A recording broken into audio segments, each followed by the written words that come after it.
Assalamualaikum warahmatullahi wabarakatuh. Mari kita bernostalgia bersama Dai Sejuta Umat, Kiai Haji Zainuddin MZ. Petuah beliau yang bijak dan penuh makna selalu menyejukkan hati dan mengingatkan kita untuk terus mendekat kepada Allah Subhanahu wa Ta'ala.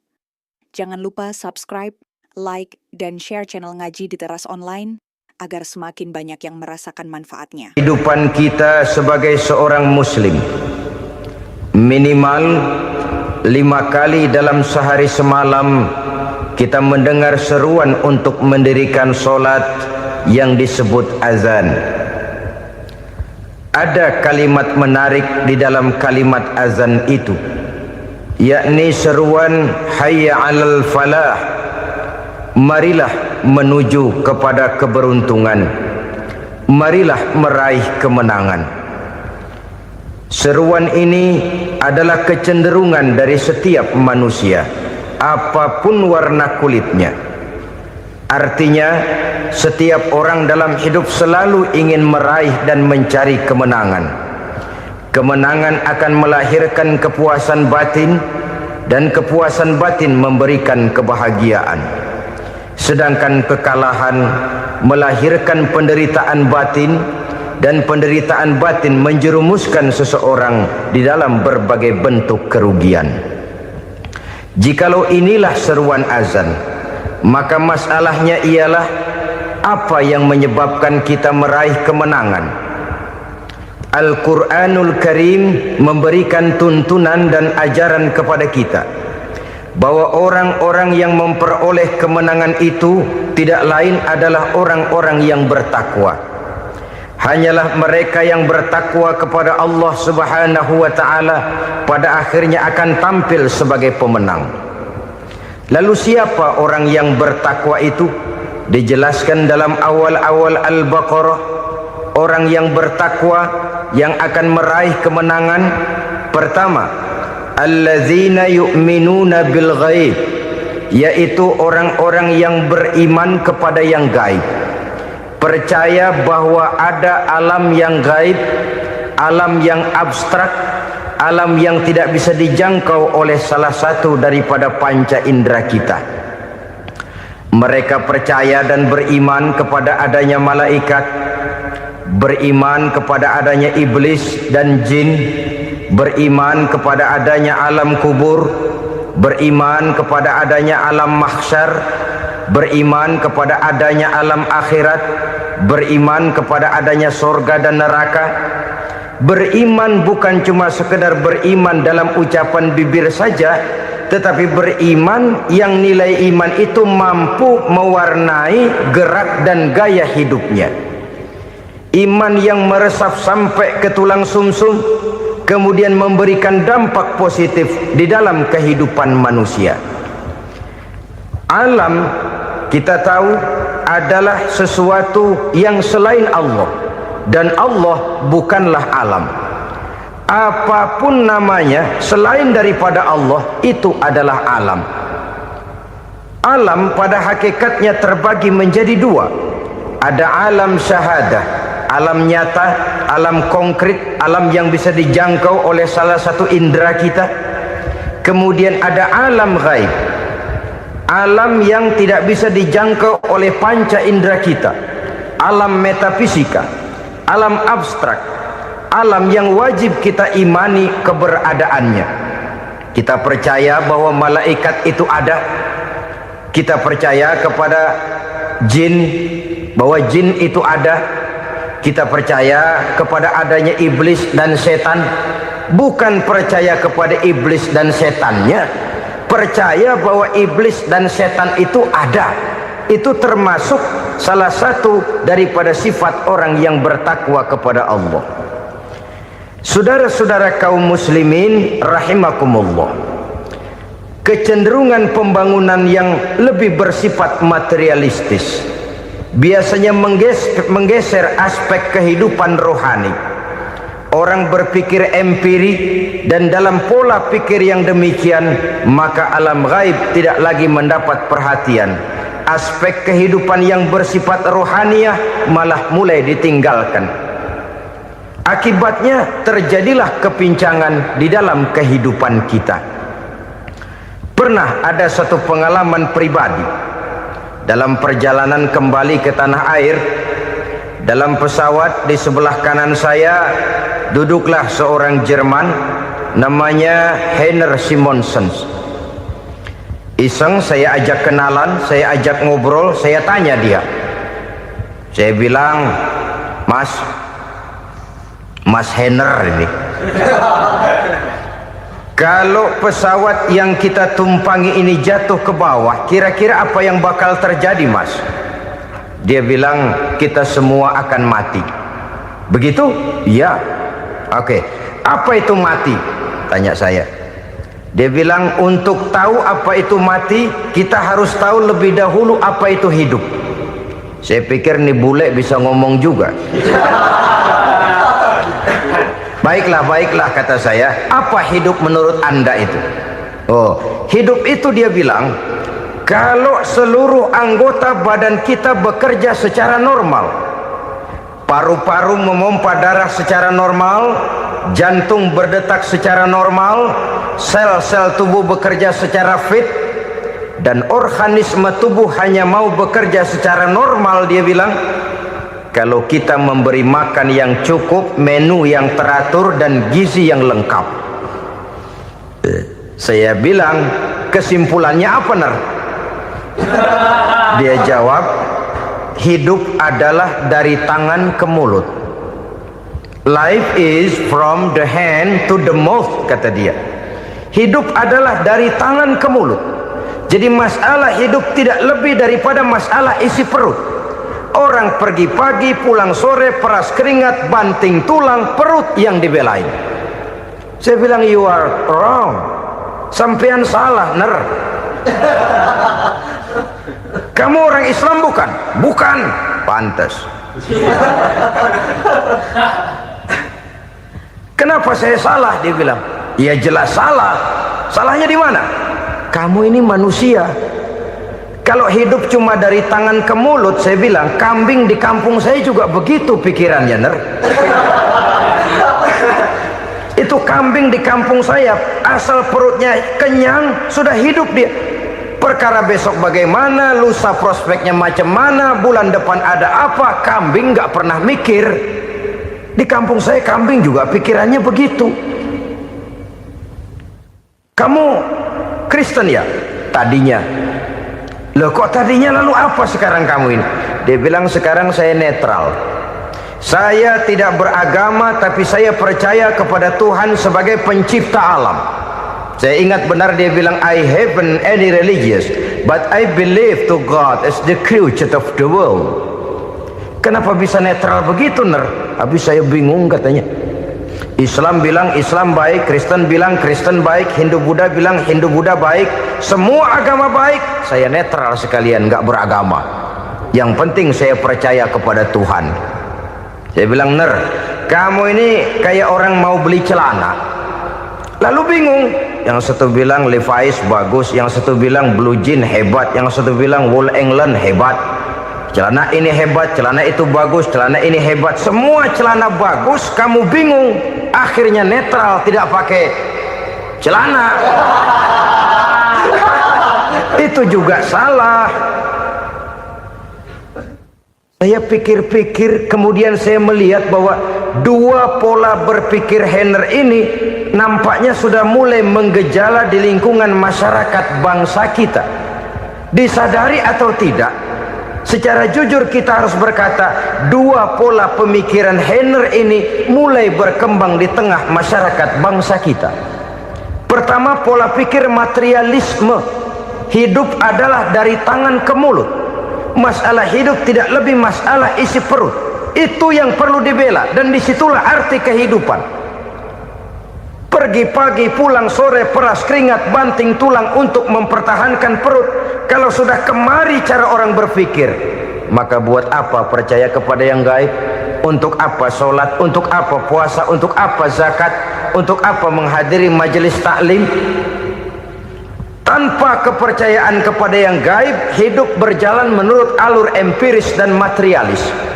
Kalau sudah ke sana cara orang berpikir, biasanya orang lalu cenderung menghalalkan segala cara. Hanyalah orang yang percaya bahwa akhirat ada, hanyalah orang yang percaya bahwa alam kubur itu ada, hanyalah orang yang percaya bahwa malaikat itu ada, hidupnya akan lebih terarah dan terkendali. Karena kepercayaan kepada yang gaib, yang merupakan fase daripada kehidupan setelah hidup yang sekarang ini, mewarnai gerak pribadi seseorang di dalam dia melakukan kegiatan hidupnya. Pola berpikir materialisme, disadari atau tidak, mulai menggejala di lingkungan masyarakat bangsa kita. Hidup tidak lebih dari urusan tangan ke mulut, mulut ke tangan, tangan ke mulut. Asal perut sudah kenyang, hiduplah sudah. Perkara bagaimana prospek hari yang akan datang, bagaimana akhirat, tidak jadi persoalan. Ini yang oleh Nabi diperingatkan, ad-dunya sijnul mu'min wa jannatul kafir. Dunia adalah penjara bagi orang beriman dan surga bagi orang kafir. Dulu di zaman Belanda hadis ini pernah disalah tafsirkan, disalah artikan, digunakan sebagai senjata untuk mengkebiri dan membuat impoten umat Islam. Sudahlah, umat Islam gak usah macam-macam, kata Belanda. Dunia ini kan penjara buat orang Islam, surga buat orang kafir. Di penjara jangan bertingkah.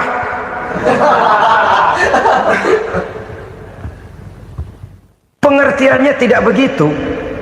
Dunia adalah penjara bagi orang mukmin. Artinya dalam kehidupan dunia seorang mukmin tidak bebas memperturutkan hawa nafsunya. Di penjara hawa nafsunya. Sebaliknya surga bagi orang-orang kafir. Buat orang kafir surgalah dunia ini. Mereka bebas memperturutkan hawa nafsunya, dilarang tidak terlarang, dicegah pun tidak tercegah. Mereka hidup menurut alur bisikan nafsu mereka sendiri. Kemudian bila ajal datang, maut merenggut nyawa, selesailah surganya sampai di situ. Maka bagi orang-orang yang tidak percaya kepada adanya akhirat, kepada adanya alam gaib, surganya sebatas umurnya. Sekali lagi, surganya sebatas umurnya. Bila umur selesai, ajal pun datang merenggut nyawa, selesailah sudah surganya sampai di situ. Alangkah pendeknya perjalanan orang-orang yang tidak percaya kepada alam gaib ini. Bagi kita mukmin, jikalau kita mampu memenjarakan hawa nafsu, kita bisa bahagia di dunia ini. Dan Islam memang tidak menyuruh kita sengsara di dunia. Raih dunia, kejar dunia, gapai dunia sebagai alat untuk mencapai kebahagiaan di akhirat nanti. Hidup adalah satu perjalanan panjang yang terbentang sejak kita terlahir dari alam rahim sampai kepada alam akhirat nanti. Andai kata kita gagal meraih kebahagiaan di dunia, toh kita masih punya akhirat. Tapi jangan jadi dalil yang melemahkan semangat. Biarin dah kita di dunia kebelangsak, yang penting akhirat. Akhirnya dunia benar-benar kebelangsak. Bagaimana dunia ini bisa kita raih, dan bagaimana meraih dunia untuk menunjang kepentingan akhirat nanti. Yang kedua, dari pikiran Heiner yang saya lihat menggejala di lingkungan masyarakat bangsa kita, timbulnya manusia-manusia netral. Seolah-olah Tuhan yes, agama no. Sama Tuhan percaya, agama ogah. Tuhan ngangguk, giliran agama godeng. Padahal hampir dalam setiap ayat dalam Quran, kata-kata amanu biasanya bergandeng dengan wa amilus sholihat. Iman dan amal soleh. Ini sebagai isyarat Tuhan dan agama jangan pernah dipisah-pisah. Apabila kita bertuhan, maka kita harus beragama. Apabila kita beragama, maka agama itu harus bersumberkan dari Tuhan yang kita imani itu. Tidak mungkin kita pisah, Tuhan yes, agama no. Sama Tuhan percaya tapi agama bikin sendiri. Sembayangnya cukup bengong 2 jam madep mulon.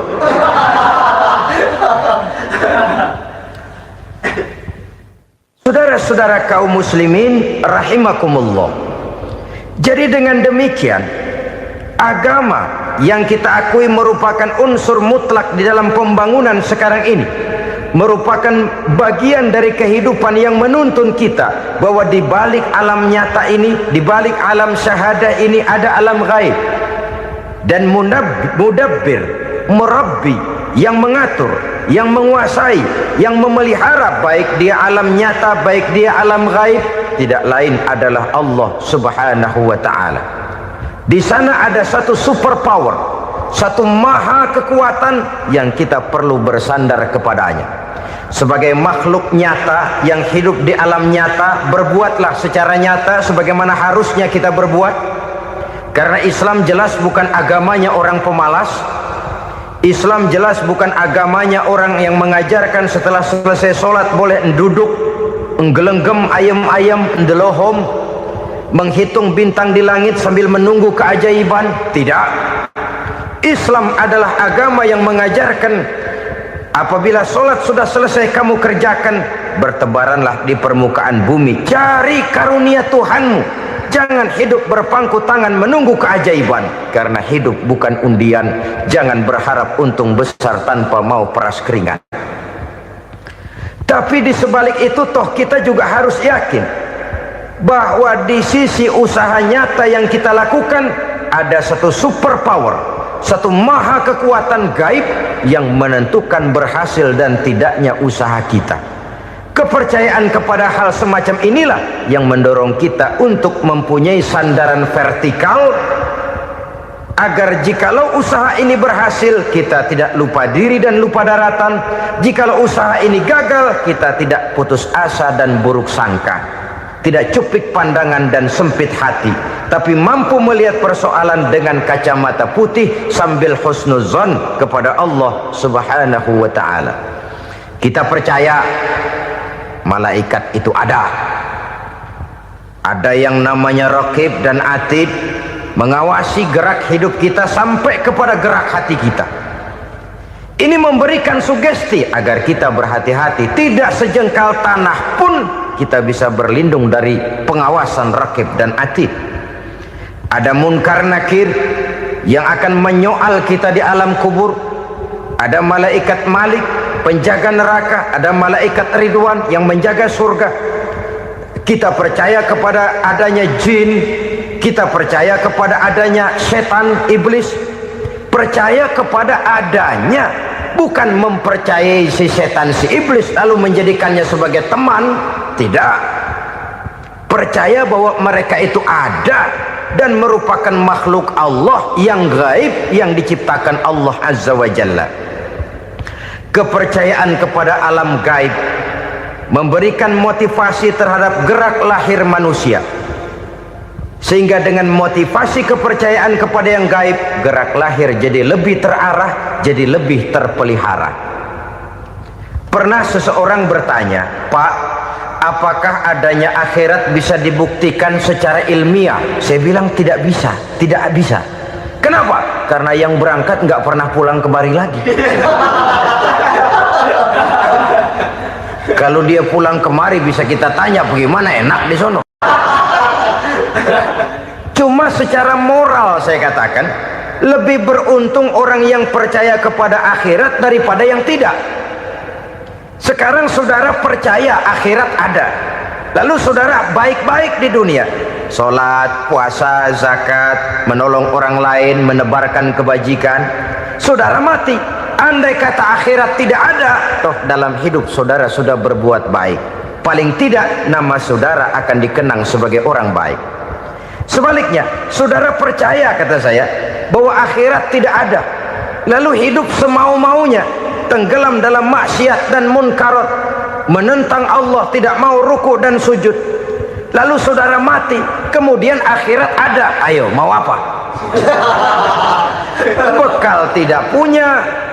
Jadi secara moral lebih beruntung orang yang percaya kepada adanya akhirat daripada yang tidak percaya. Dan itu alam gaib yang tidak bisa dibuktikan secara eksat. Jangankan untuk membuktikan seperti itu, dalam kehidupan sehari-hari saja yang kita rasakan tidak selalu berbentuk toh. Angin, bagaimana sih bentuknya angin? Kita tidak tahu. Amer Buktinya kalau dikerok merah. Yang merah itu kulit, yang kulit kita bukan anginnya. Sakit, rasa sakit itu ada, tapi bagaimana bentuk sakit kita nggak pernah tahu. Kalau kita makan cabai pedas, bagaimana bentuk pedas itu tidak ada, tapi rasa ada. Bentuk pedas hijau, cabenya bukan pedasnya. Tidak semua yang kita rasakan bisa kita gambarkan dalam bentuk yang konkret. Oleh karena itu, sekali lagi bahwa kepercayaan kepada alam yang gaib mampu memberikan satu sugesti yang menata kehidupan seseorang lebih lurus, lebih terarah, dan lebih terkendali. Maka wajar kalau kepercayaan kepada yang gaib mengantarkan seseorang untuk meraih kemenangan. Kenapa? Dia percaya kepada yang gaib, bahwa akhirat ada, bahwa alam kubur ada, bahwa pertanggungan jawab itu ada. Maka dia lalu tidak hidup saenae udele dewe, itu loh. Tidak hidup menurut seleranya sendiri, terarah, teratur. Ini cirinya yang pertama. Orang bertakwa yang akan meraih kemenangan, mereka beriman, mereka percaya kepada yang gaib. Bahkan hal-hal konkret saja selalu berangkat dari yang gaib. Saudara-saudara, para remaja, para pemuda sekarang ini tidak pernah tahu toh siapa yang akan jadi teman hidup saudara. Kita bisa saja ngerancang, mentargetkan, tapi toh akhirnya yang namanya jodoh bukan kekuasaan kita. Rezeki di luar kemampuan kita. Begitu juga ajal, maut, jodoh, ajal adalah contoh-contoh konkret bahwa pada akhirnya yang gaiblah yang menentukan. Bertahun-tahun ngelancong, emang jodoh seret nggak jadi.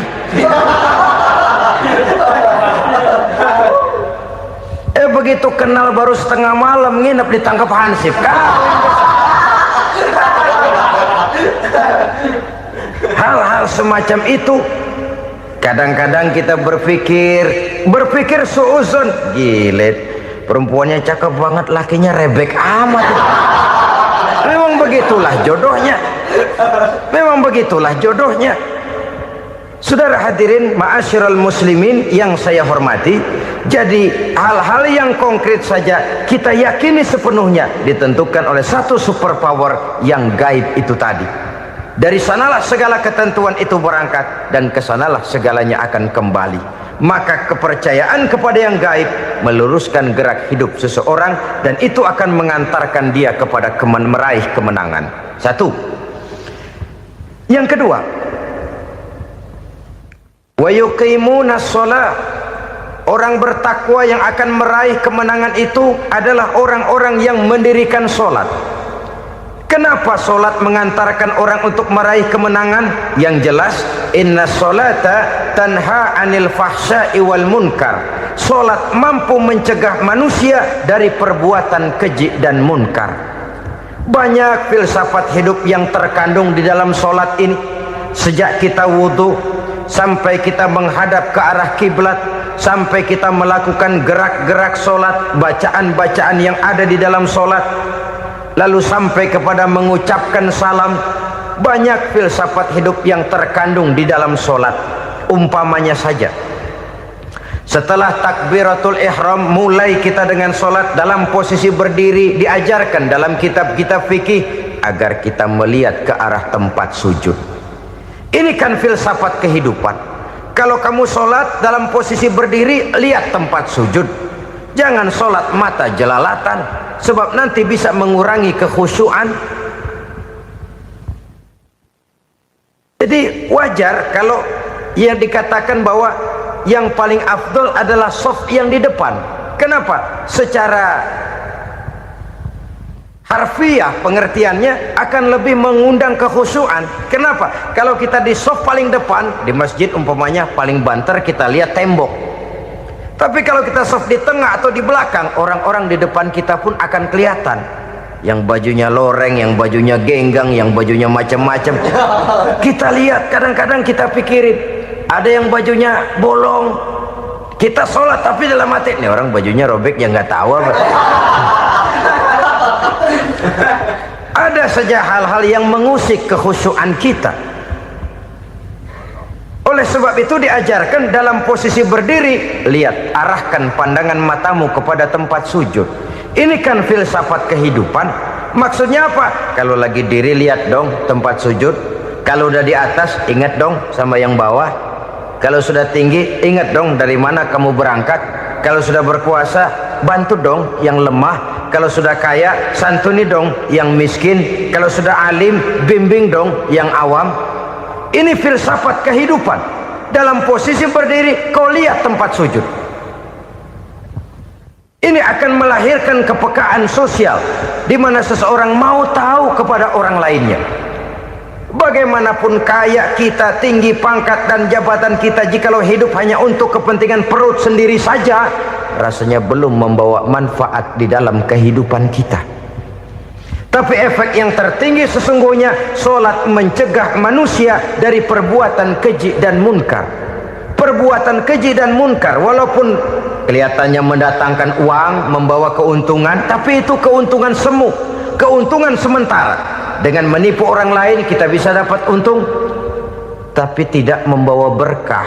Dan itu adalah kerugian besar dalam kehidupan kita.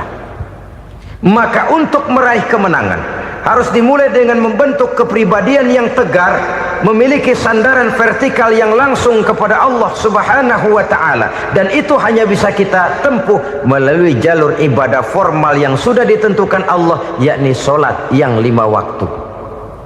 Untuk memperkuat itu, ada solat-solat sunnah, rawatib, nawafil, sebagai terminal-terminal kontrol cadangan untuk memelihara stabilitas temperatur batin di dalam kita berhubungan dengan zat yang maha gaib, yaitu Allah Subhanahu wa ta'ala.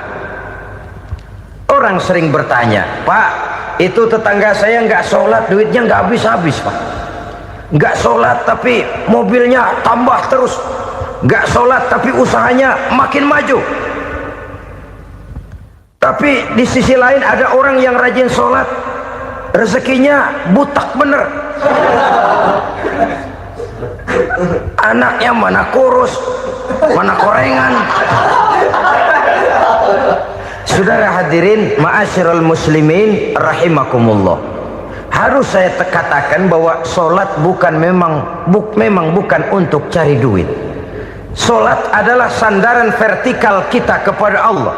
Sedangkan soal rezeki itu berkaitan dengan sifat Allah maha pengasih dan maha penyayang. Allah maha pengasih, siapapun dikasih kalau mau usaha. Allah maha penyayang, tidak semua orang disayang oleh Allah Azza wa Jalla. Dan belum tentu banyak harta itu merupakan nikmat. Mungkin juga istidraj. Artinya istidraj itu dikasih tapi diambulin, kalau bahasa Betawinya itu. Dikasih tapi diambulin, itu bukan merupakan nikmat sesungguhnya, lebih merupakan azab dari Allah Subhanahu wa ta'ala.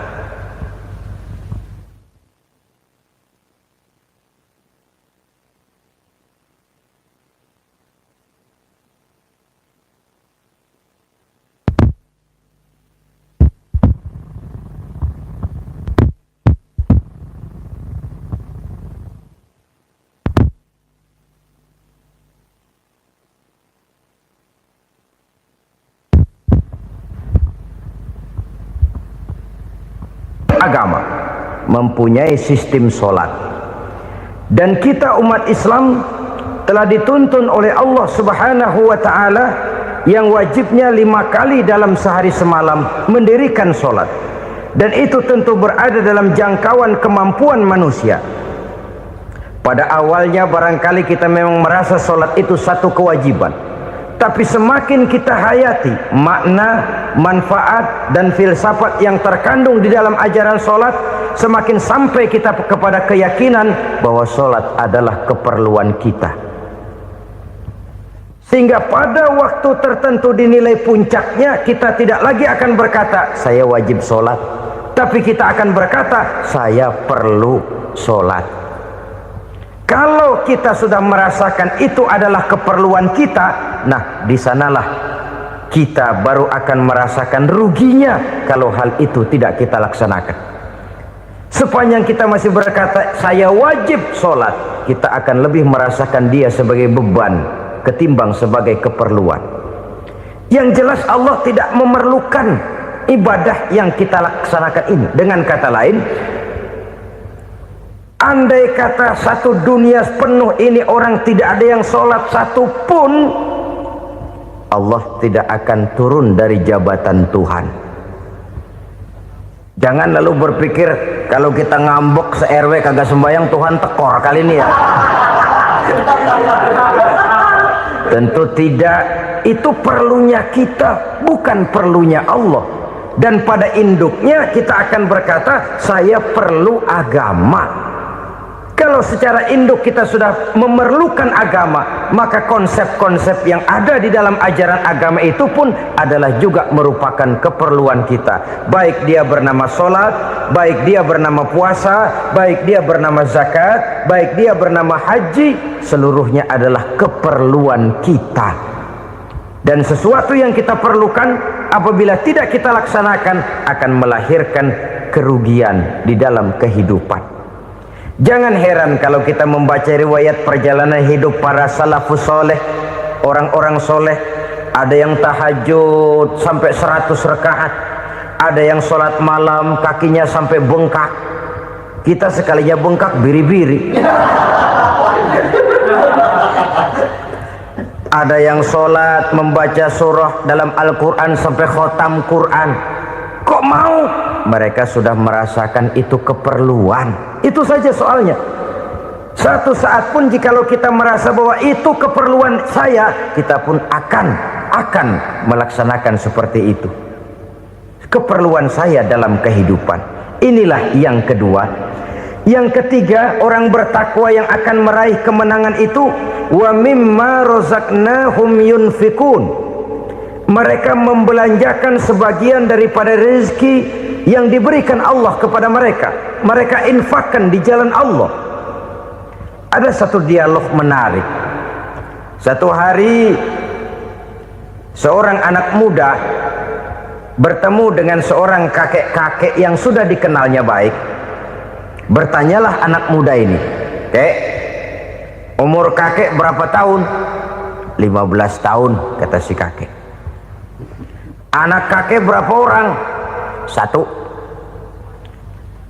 "Harta kakek berapa banyak?" 15 juta. Si anak muda ini bengong. Lalu protes, "Kok kakek bohongin saya?"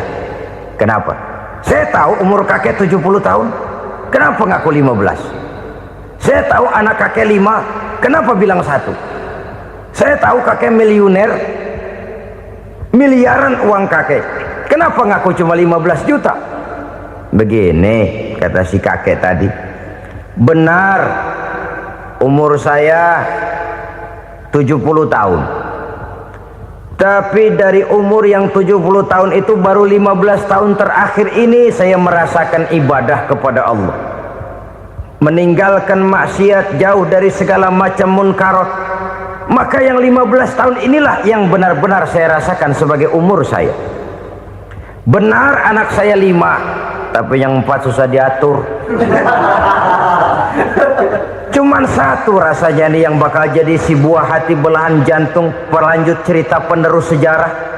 Cuma 1 ini yang saya harapkan, yang akan jadi anak soleh, yang akan membuat saya menerima pensiunan pahala. Kalau yang 4 apek dah, nggak ada harapan. Yang 1 nyekek botol melulu. Oh begitu, iya. Lalu kenapa kakek bilang harta kakek cuma 15 juta padahal saya tahu kakek uangnya miliaran, depositonya banyak? Ya karena 15 juta itulah yang saya ingat yang pernah saya belanjakan di jalan Allah. Saya merasa itulah harta saya yang sebenarnya. Yang miliaran yang saya simpan di bank kelak kalau satu saat saya mati akan jadi rebutan di antara anak-anak saya. Iya kalau anak saya soleh kayak yang 1 ini. Kalau yang 4 tadi udah tulen dia bakal berantem dah berebut tuh. Jadi 15 juta yang saya belanjakan di jalan Allah inilah yang saya merasakan benar-benar harta saya yang sesungguhnya. Dialog ini patut menjadi bahan renungan kita bersama. Diberikan kita umur 40, 50, 60, 70, 80. Berapa tahun dari umur yang diberikan itu yang jalan mulus, yang kita gunakan untuk melaksanakan ibadah? Banyak harta kita simpan di bank, di lemari, di dompet, di tas. Tapi berapa yang sudah kita depositokan di jalan Allah yang akan menemani kita di hari kita kembali nanti? Maka orang bertakwa yang akan meraih kemenangan, wa mimma razaqnahum yunfikun, mereka membelanjakan sebagian dari rezeki yang diberikan Allah di jalan Allah Subhanahu wa ta'ala. Ma'asyiral muslimin rahimakumullah, zahirnya memang kita memberikan kepada orang lain, tapi hakikatnya kita menyimpan untuk diri kita sendiri. Kita memberikan kepada yatim piatu 25.000. Zahirnya kita memberikan si yatim, hakikatnya kan kita cuma nyimpan. Saya berikan, titip kepadamu, ini untuk saya di akhirat. Kau boleh belikan baju, kau boleh belikan untukmu makan, kau boleh bayarkan sekolahmu. Ini untuk saya. Hakikatnya kita nyumbang masjid 1 juta, zahirnya kita berikan kepada panitia masjid, tapi hakikatnya kan cuma titip 1 juta ya, untuk saya di alam kubur nanti. Silahkan kau boleh belikan semen, ini uang, belikan besi, belikan pasir. Saya cuma sekedar titip untuk kepentingan saya. Hakikatnya kita cuma sekedar menitip.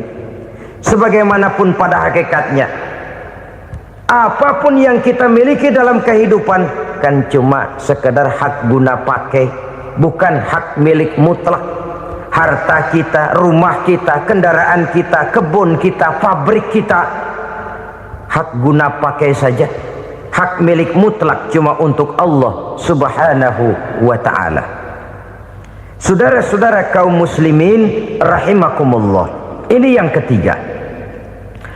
Kemudian yang keempat, orang-orang bertakwa yang akan meraih kemenangan, allazina yu'minuna bima unzila ilaika, mereka yang beriman, mereka yang percaya kepada apa yang telah diturunkan kepadamu Muhammad, ay Al-Quran, yakni Al-Quranul Karim. Setelah percaya kepada yang gaib, mendirikan solat, kemudian menginfakkan sebagian dari rezeki yang diberikan Allah, mereka juga lalu percaya kepada yang diturunkan terhadap Nabi, yaitu tidak lain Al-Quranul Karim. Sekali lagi di sini, percaya bukan hanya sekedar percaya saja, tetapi percaya lalu menjadikan Al-Quran itu sebagai pedoman hidup. Sebab memang Al-Quran itu adalah GBHM, garis-garis besar haluan muslim. Apa yang harus kita lakukan, apa yang harus tidak kita lakukan, bagaimana mestinya kita bertingkah laku dan berbuat, seluruhnya tercantum di dalam Al-Quranul Karim. Itu sebabnya ketika satu hari Aisyah ditanya bagaimana akhlak Rasul, beliau menjawab, kana Rasulullah sallallahu alaihi wasallam khuluquhul Quran.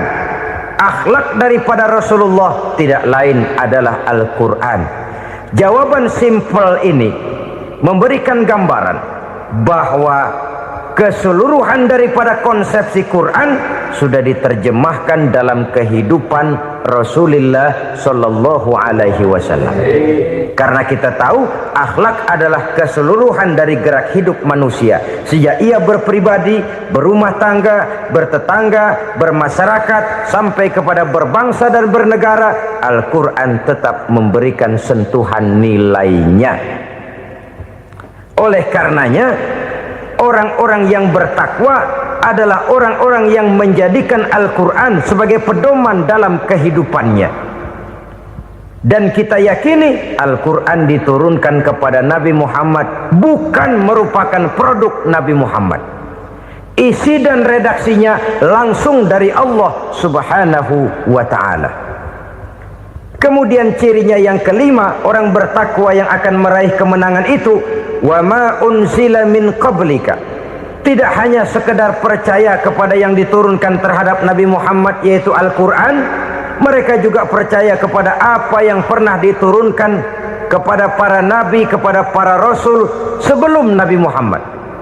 percaya kepada adanya suhuf, percaya kepada adanya Taurat, percaya kepada adanya Injil, percaya bahwa Allah dahulunya sudah menurunkan Taurat kepada Musa, percaya bahwa Allah sudah menurunkan Injil kepada Isa, percaya Injil ada, Taurat ada, diturunkan Allah untuk Isa dan Musa, tetapi tidak wajib mengamalkannya karena kita sudah diberikan Al-Quranul Karim. Ini yang perlu saya garis bawahi. Kita percaya Allah telah menurunkan Injil dahulu kepada Isa. Kita percaya bahwa Allah telah menurunkan Taurat dahulunya kepada Nabi Musa. Kadang-kadang ini dijadikan dalih, dikacaukan pengertiannya.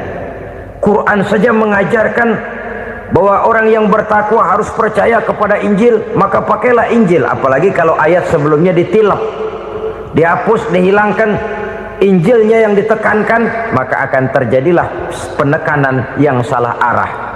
Karena salah arah akhirnya bisa merusak dan menghancurkan akidah.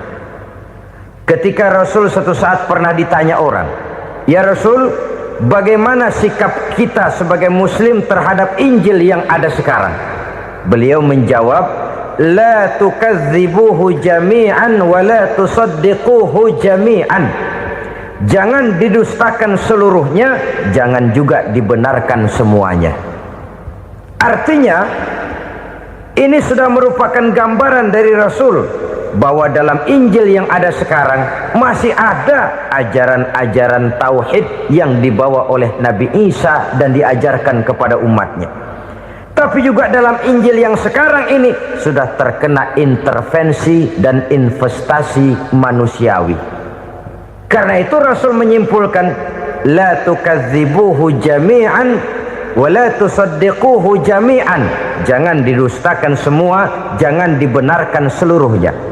Kita memang percaya Allah telah menurunkan Injil kepada Nabi Isa dulu, tapi kita tidak wajib mengamalkan Injil. Kita percaya Allah telah menurunkan Taurat kepada Nabi Musa, tapi kita tidak wajib mengamalkan kitab ajaran Taurat. Yang wajib kita percayai dan kita amalkan hanyalah Al-Quranul Karim. Kenapa? Oleh karena baik yang ada di dalam Taurat, baik yang ada di dalam Injil, tentu tercakup di dalam Al-Quran sebagai kitab terakhir yang diturunkan oleh Allah Subhanahu wa Ta'ala. Dan itu wajar. Kalau seorang pejabat mau mengeluarkan satu keputusan baru, tentu dia harus meninjau keputusan-keputusan lama. Andai kata dianggap tidak berlaku, dianggap tidak relevan lagi, maka keputusan-keputusan lama itu tentu sudah dianggap tidak berlaku. Sebagian daripada aturan-aturan dalam keputusan lama yang masih dianggap relevan tercantum dalam keputusan baru yang wajib diamalkan. Begitulah hubungannya antara Al-Quran, Taurat, Zabur, dan Injil. 4 kitab samawi yang diturunkan Allah masing-masing kepada Zabur untuk Nabi Daud, Taurat untuk Nabi Musa, dan Injil untuk Nabi Isa alaihi wassalatu wassalam. Ketiga-tiga kitab itu kita percayai adanya. Kita yakini Allah telah menurunkan Zabur, Taurat, dan Injil, tapi kita tidak wajib mengamalkannya. Yang wajib kita mengamalkannya sekarang ini tidak lain hanyalah Al-Quranul Karim saja, karena ia mencakup apa yang ada di dalam Zabur, apa yang ada di dalam Taurat, dan apa yang ada di dalam Injil. Keotentikannya bisa dipertanggungjawabkan. Ya, tapi kan Nabi Muhammad sudah mati 14 abad yang lalu, dan di zaman beliau Al-Quran kan belum dikodifikasikan, belum ditulis. Bagaimana keotentikannya bisa dipertanggungjawabkan? Mudah saja. Allah berjanji, "Inna nahnu nazzalna dzikra wa inna lahu lahafizun." Kami yang menurunkan Al-Quran dan kami yang akan menjaga dan memeliharanya. Allah turunkan Quran, Allah menjaganya. Bagaimana cara Allah menjaga Al-Quran itu?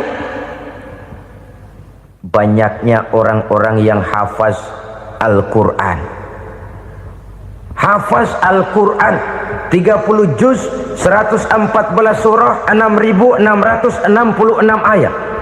Sehingga jangankan satu kata, jangankan satu ayat, satu kalimat saja berubah sudah akan timbul reaksi dan mudah dimengerti. Kenapa? Banyak orang-orang yang hafaz Al-Quran. Sedangkan pada setiap akhir tahun biasanya malaikat Jibril selalu mengadakan checking terhadap ayat-ayat yang diturunkan pada waktu itu. Di zaman Nabi sendiri sudah ada usaha kodifikasi. Dan yang lebih luar biasa lagi, sampai hari ini tidak seorang pun mampu membuat satu ayat saja semacam Al-Quran. Ke bahasa manapun dia diterjemahkan, naskah aslinya tetap ikut, rujukan dasarnya tetap ada. Berdasarkan itu, maka tidak mungkin terjadi penyelewengan terhadap atau pemalsuan terhadap ayat-ayat Al-Quranul Karim. Kesuciannya, keotentikannya, kemurniannya bisa dipertanggungjawabkan. Ma'asyiral muslimin rahimakumullah. Oleh karenanya, konsepsi dasar daripada ajaran Islam ini memang tidak lain adalah Al-Quran dan Sunnah. Isi daripada agama Islam yang merupakan iman, Islam dan ihsan, konsepsi dasarnya tidak lain adalah Al-Quran dan Sunnah Rasulullah Sallallahu Alaihi Wasallam.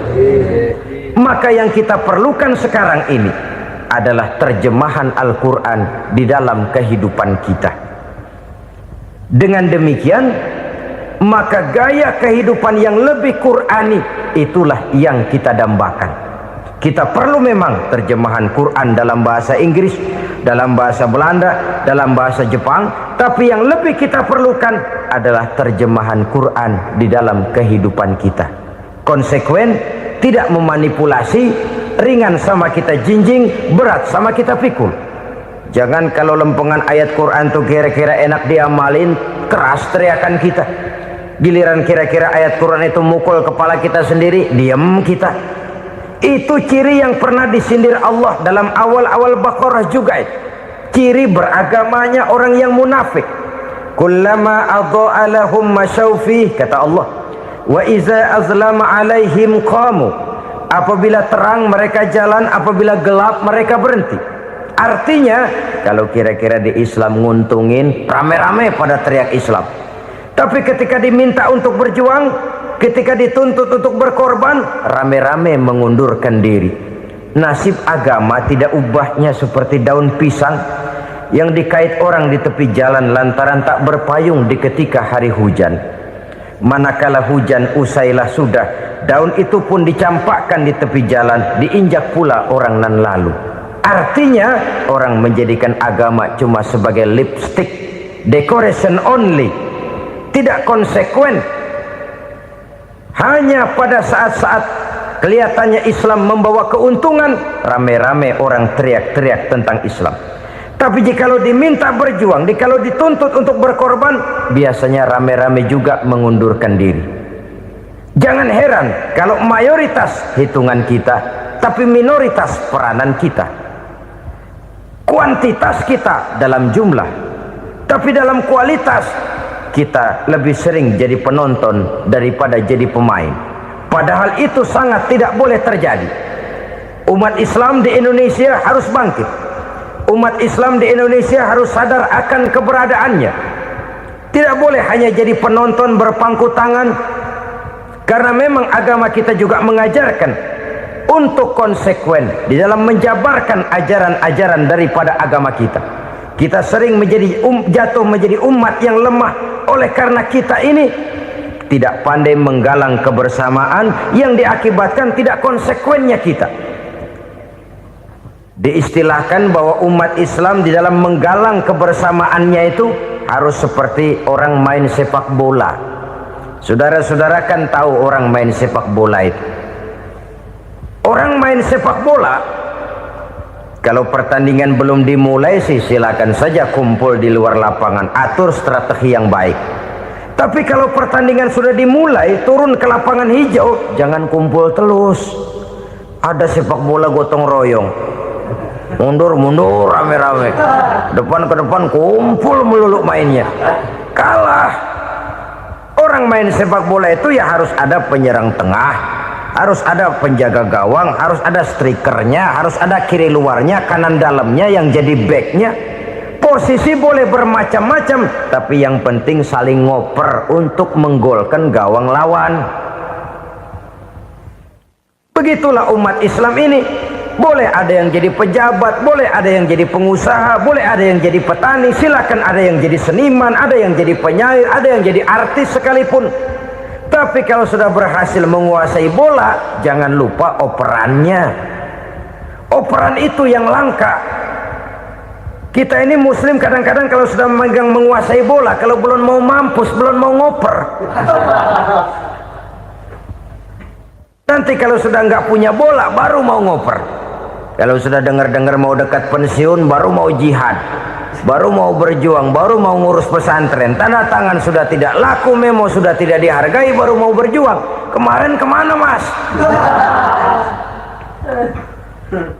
Kita tidak pandai memanfaatkan posisi. Dengan kata lain, kalau kembali kepada persoalan kita, konsekuensi kita terhadap agama yang kita anut ini belum ideal.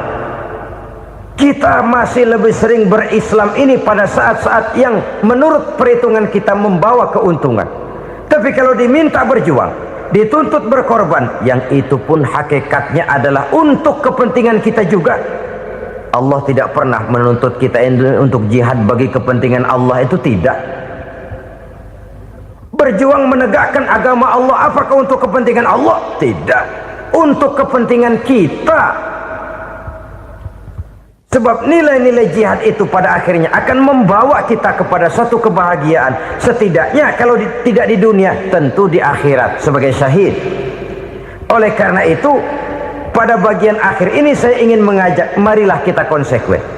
Sekali kita berkitabkan Al-Quranul Karim, mari dia kita jadikan pedoman.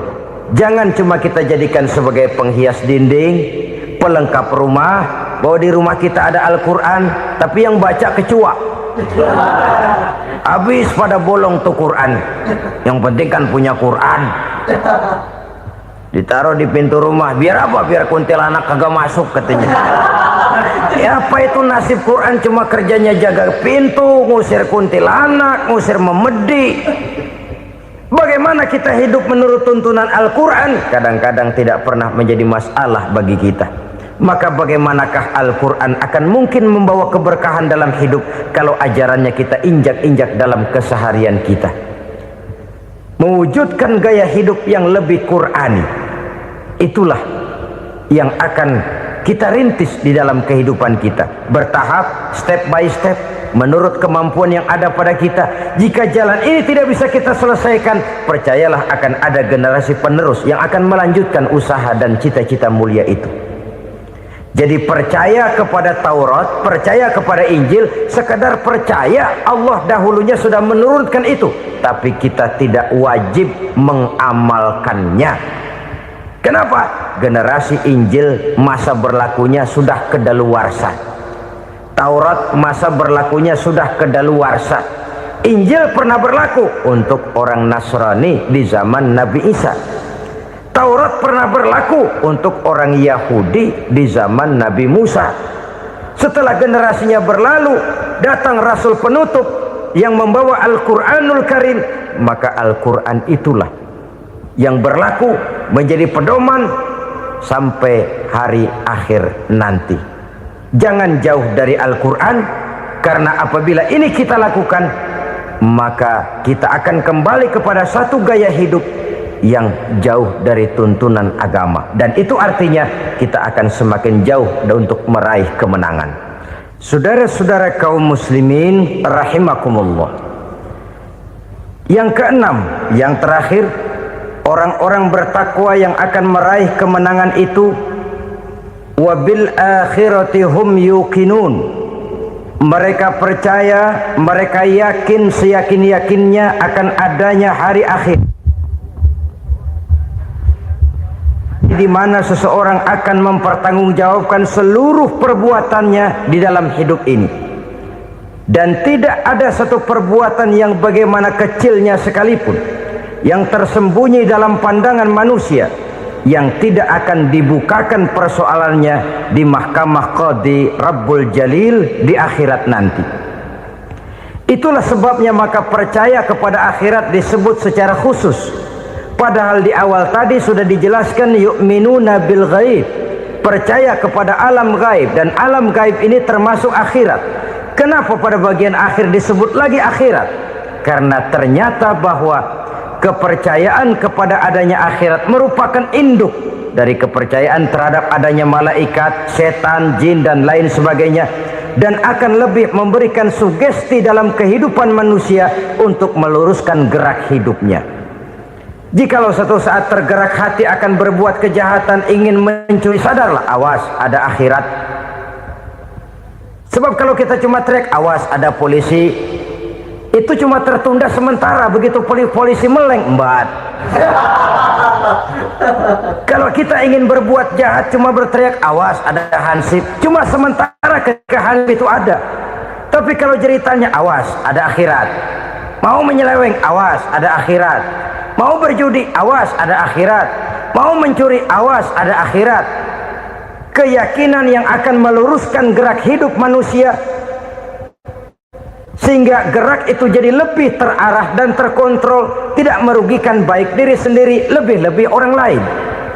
Ternyata bahwa kepercayaan kepadanya adanya hari akhirat sanggup menjadi sumber daya kontrol dari kehidupan manusia sehingga ia tidak terjebak dalam perbuatan maksiat dan munkarat. Saudara-saudara kaum muslimin, inilah saja yang kita bicarakan pada pertemuan kali ini. Semoga Allah Subhanahu wa taala memberikan kekuatan zahir dan batin kepada kita untuk dapat meraih kemenangan dengan beriman kepada yang gaib, mendirikan solat, membelanjakan sebagian dari rezeki yang diberikan Allah, percaya kepada Al-Quran, beriman kepada kitab-kitab yang diturunkan sebelum Al-Quran, lalu meyakini adanya hari akhirat.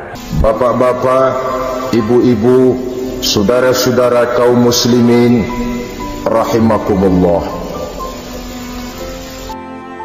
7 macam perkara yang merusak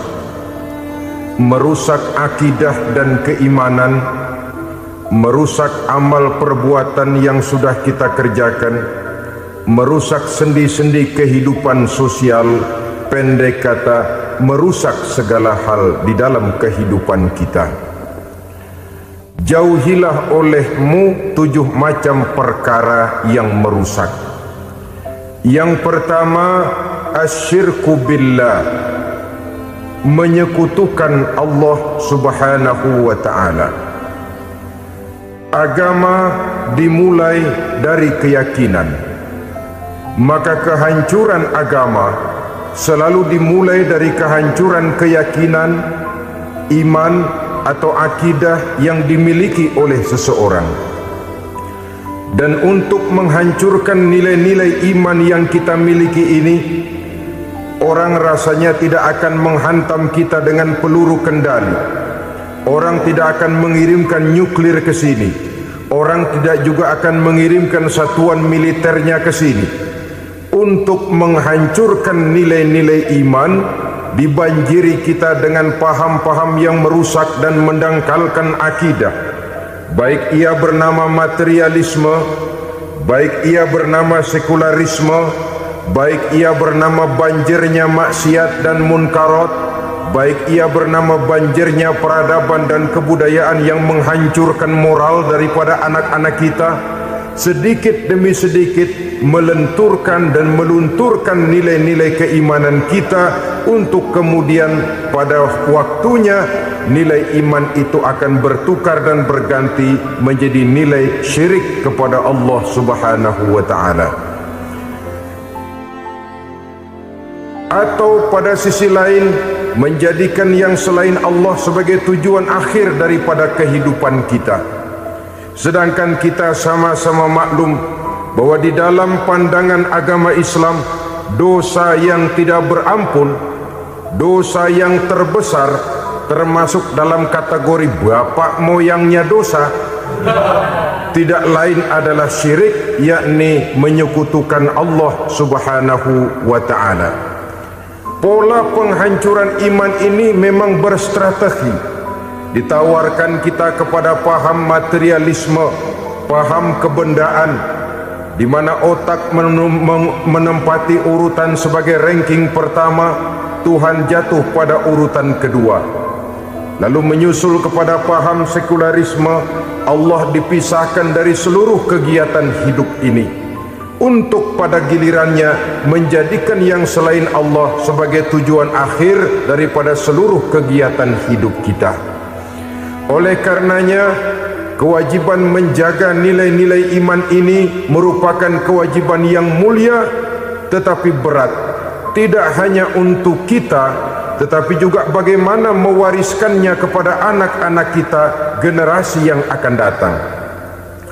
Orang-orang tua bijaksana yang diceritakan di dalam Al-Quran, kalau sudah berpikir tentang anak-anaknya, pertanyaan yang paling mereka risaukan ialah, ma ta'buduna min ba'di? Anakku, kalau pada satu saat aku, ayahmu sudah tidak ada lagi di dunia ini, meninggalkan kamu semua, ma ta'buduna min ba'di?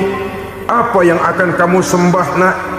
Jikalau sekarang ayahmu masih mau ke masjid, masih mau melakukan rukuk dan sujud, masih beribadah menyembah Allah Subhanahu wa ta'ala, kalau orang tuamu sudah tidak ada, ma ta'buduna min ba'di? Masihkah engkau mau datang ke masjid? Masihkah engkau mau rukuk dan sujud? Masihkah engkau mau menyembah Allah Subhanahu wa ta'ala? Pertanyaan ini yang dipikirkan oleh Nabi Yakub kepada putra-putranya. Pertanyaan ini yang diteruskan oleh Nabi Ibrahim kepada anak-anaknya. Pertanyaan ini yang diwariskan oleh generasi ulama salafus saleh kepada para generasi berikutnya. Bagaimana kita generasi sekarang? Kita orang-orang tua sekarang bukan berfikir ma ta'buduna min ba'di, malah yang kita fikirkan ma ta'kuluna min ba'di. Kalau bapak tidak ada nanti kamu makan apa, nak? Perkara kamu nyembah apa, urusan nomor 18. Yang penting kamu nanti hidup bisa makan, nak. Maka kita sibuk mewariskan harta kepada anak-anak kita. Kita sibuk mewariskan kebun dan tanah kepada anak-anak kita. Kita sibuk mewariskan pabrik kepada anak-anak kita, sementara kita lupa mewariskan intan yang paling mahal, mewariskan mutiara yang paling berharga, yaitu nilai iman kepada Allah Subhanahu wa ta'ala. Alangkah baiknya apabila warisan harta, warisan tanah dan kebun, warisan rumah dan pabrik didasari lebih dahulu dengan mewariskan nilai iman kepada Allah Subhanahu wa ta'ala. Sebagai orang-orang tua, kita boleh bersedih kalau anak kita tidak mengerti komputer. Kita boleh bersedih kalau anak kita tidak mengerti matematika. Kita boleh bersedih kalau anak kita tidak mengerti bahasa Inggris. Tapi sewajarnya lebih bersedihlah kita orang tua jikalau mempunyai anak yang tidak kenal Allah sebagai Tuhannya, yang kemudian tidak mau rukuk dan sujud kepada Allah Tuhannya. Itulah kemalangan yang paling malang bila kita meninggalkan generasi yang tidak bertauhid kepada Allah Subhanahu wa ta'ala. Betapapun anak kita tidak ngerti komputer, saudara, paling-paling kerugiannya cuma kerugian dunia. Masuk dia ke alam barzakh, munkar nakir tidak akan sempat tanya kau belajar komputer apa tidak. Kumpul dia di padang mahsyar, malaikat juga tidak akan tanya matematikamu nilainya berapa. Yang ditanya kau kenal Allah, kau rukuk dan sujud kepadanya, kau pernah datang ke masjid. Oleh karena itu, sekali lagi, menjaga nilai iman tidak hanya untuk kita, tetapi juga mewariskannya kepada anak-anak kita, generasi yang akan datang. Sungguh kemalangan yang paling besar apabila kita meninggalkan anak-anak kita. Mereka kita tinggalkan lemah ekonominya, itu tidak baik. mereka kita tinggalkan, lemah otaknya, itu pun akan membuat mereka tertinggal oleh yang lain. Tapi yang paling celaka, jikalau kita tinggalkan mereka dalam kondisi lemah imannya, rapuh akidahnya, tidak baik dan tidak betul keyakinan hidupnya.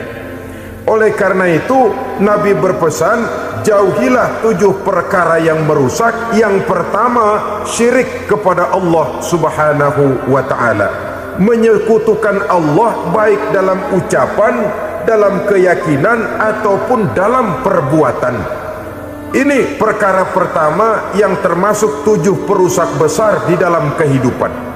Kalau sudah jatuh kita ke lembah syirik, bagaimanapun banyak kebaikan yang kita kerjakan, berjiwa sosial, bertangan pemurah, gemar menolong orang lain, kalau memang dasarnya syirik, maka seluruh kebaikan kita akan hancur, tidak akan ada nilainya dalam pandangan Allah Subhanahu wa ta'ala. Dalam pandangan manusia, mungkin kita dicatat sebagai orang sosial, gemar menolong orang lain, tidak berpangku tangan melihat orang yang mendapat kesulitan. Tapi oleh karena dasarnya syirik, dasarnya tidak mentauhidkan Allah, maka seluruh nilai kebaikan yang kita kerjakan tidak akan ada nilainya dalam pandangan Allah Subhanahu wa ta'ala. Maka jagalah iman kita jangan sampai dihinggapi penyakit syirik yang bagaimana kecilnya sekalipun. Sekali lagi, baik syirik dalam bentuk ucapan, syirik dalam bentuk keyakinan, sampai kepada syirik dalam bentuk perbuatan, kita berhindar kepada sifat-sifat yang sedemikian itu. Karena apa? Dalam satu ayat Quran Allah Subhanahu wa ta'ala menjelaskan, innallaha la yaghfiru ayyushraka bih wa yaghfiru ma duna dzalika liman yasha. Allah tidak akan memberi ampun kepada orang-orang yang menyekutukannya, tapi Allah masih mau memberikan ampun kepada dosa-dosa yang selain itu bagi orang-orang yang dikehendakinya. Dosa selain syirik, apabila kita bertaubat, Allah masih mau mengampuni. Tapi kalau sudah jatuh ke tempat syirik, itu sudah dosa yang tidak berampun.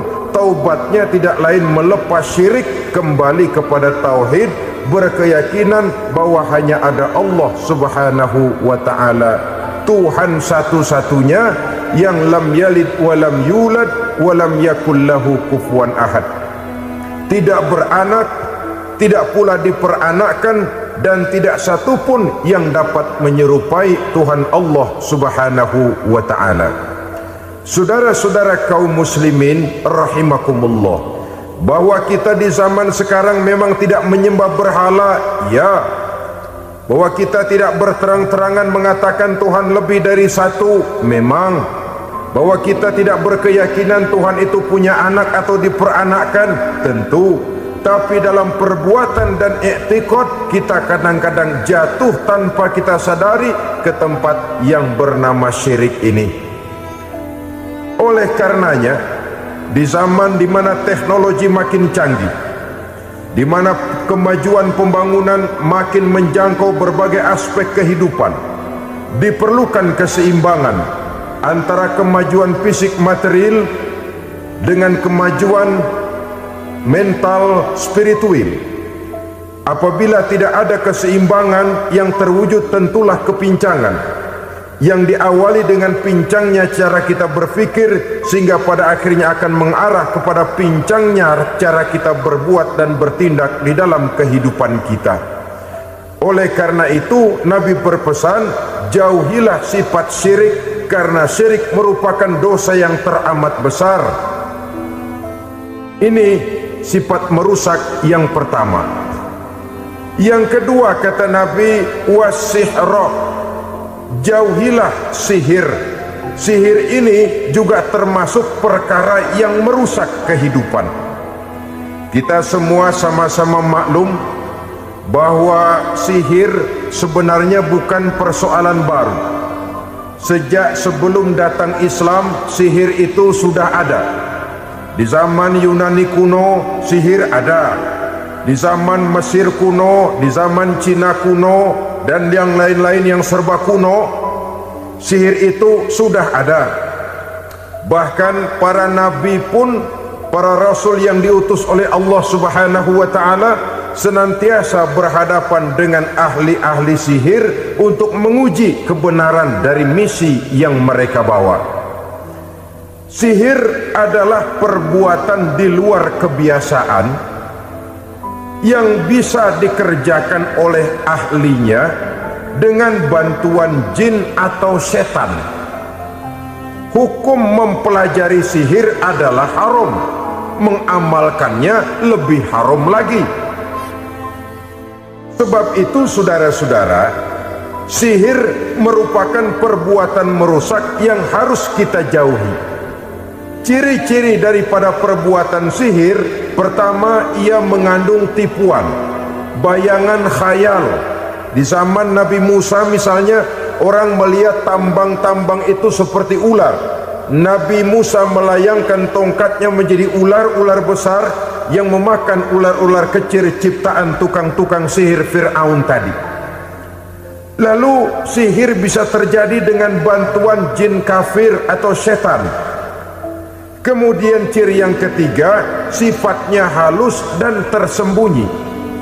Taruh kata ada seorang ahli sihir yang mempergunakan ayat-ayat Quran sebagai jompa-jampe, sebagai baca-bacaan, itu cuma sekedar kedok. Tujuannya tidak lain menjadikan agama sebagai ketok untuk membenarkan cara yang dimurkai oleh Allah Subhanahu wa taala.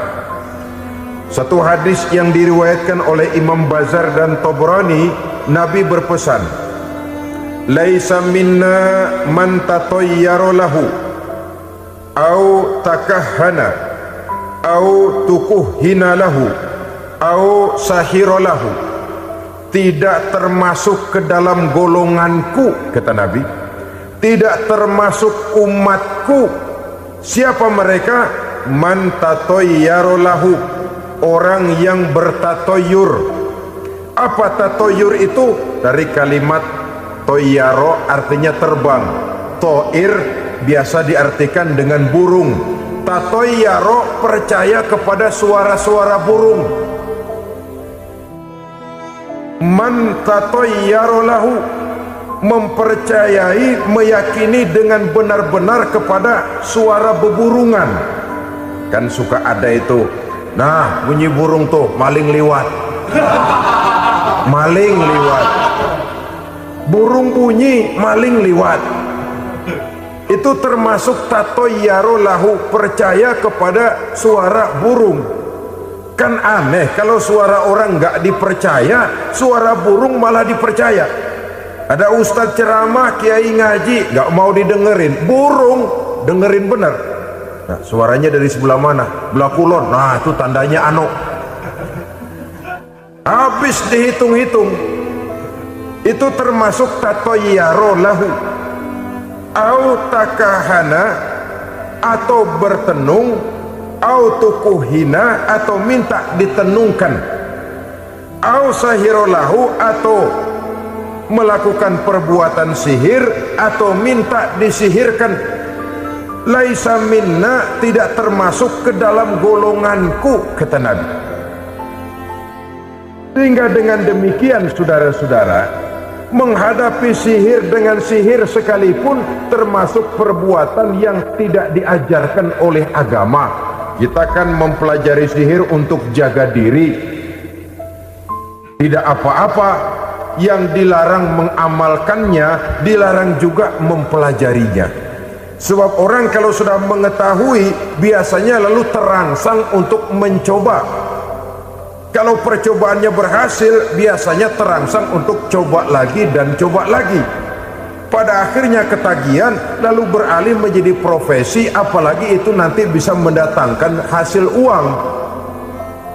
Saudara-saudara kaum muslimin rahimakumullah, kita manusia makhluk nyata, kita hidup di alam nyata, terikat oleh sunnatullah, causality.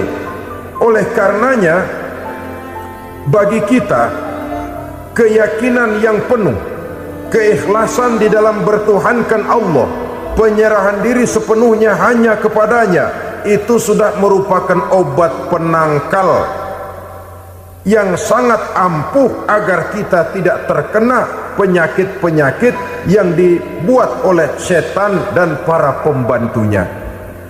Sehingga beberapa ayat Quran mengajarkan, misalnya a'udzu bikalimatillahi tammati min syarri ma khalaq, atau bismillazi la yadurru ma'asmihi syai'un fil ardi wala fis sama, dengan menyebut nama Allah yang tidak bisa mendatangkan bahaya sedikit pun, dari baik yang datang dari langit maupun yang datang dari bumi. Jiwa yang kosong dari keyakinan yang penuh kepada Allah, jiwa yang penuh was-was dan ragu-ragu, itu yang mudah terserang oleh penyakit-penyakit yang dikerjakan oleh para tukang-tukang sihir, yaitu oleh setan dan seluruh para pembantunya. Kemudian hadis kedua yang diriwayatkan oleh Imam Ibnu Hibban, Nabi bersabda, la yadkhulul jannata mudminu khamrin wala mu'minu bisihrin wala qati'u rahmin. Tidak masuk surga. Ini Nabi yang bilang, tidak masuk surga. Siapa itu? Pertama, mudminu khamrin, orang yang berkekalan dalam mabuk.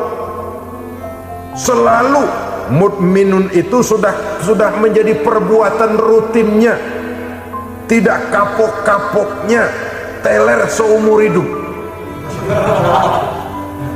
Mudminu khamrin, tidak masuk surga orang yang selalu bermabuk-mabukan. Yang kedua, wala mu'minu bisihrin, orang mukmin tapi main sihir.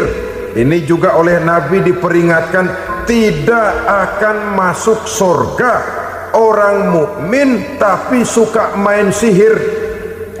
Wala qati'u rahmin, dan tidak juga orang yang memutuskan silaturahmi.